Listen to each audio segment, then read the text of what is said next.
Giant ব্র্যান্ডের নতুন ice cream পেস্তা কুলফি বেশ কয়েকদিন থেকে এটা রিভিউ দেখতেছিলাম। আর রিভিউ দেখার পরপরই মনে হচ্ছিল যে এটা আমাকে খেতে হবে।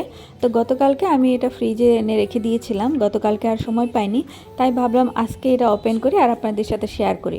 আইসক্রিমটা মূলত প্যাকেজিং অনেক ভালো, তবে আমার একটু ব্যাড লাক হওয়াতে এটার প্যাকেজিংটা একটু প্রবলেম ছিল, কারণ এটা ভেতরে যে বক্সটা দিয়েছিল সেই বক্সটা নিচের দিকটা অনেকটা ফেটে গিয়েছিল।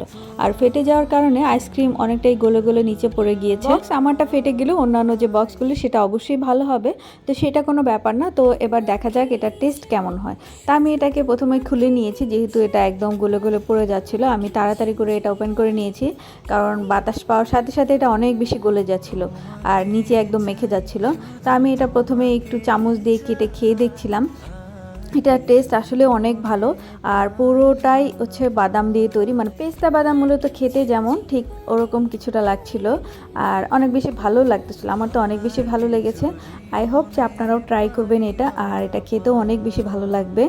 আমি খুবই তাড়াতাড়ি করে এই বক্স থেকে আইসক্রিমটা অন্য একটা বক্সে কনভার্ট করে রেখে দিই, কারণ এই বক্সটা টোটালি নিচের দিকে ভাঙা ছিল।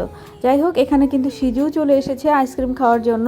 ও কোনো কিছু দেখলেই চলে আসে এখন, তো ওকে আমি দেইনি, ও ঠান্ডা লাগবে বলে।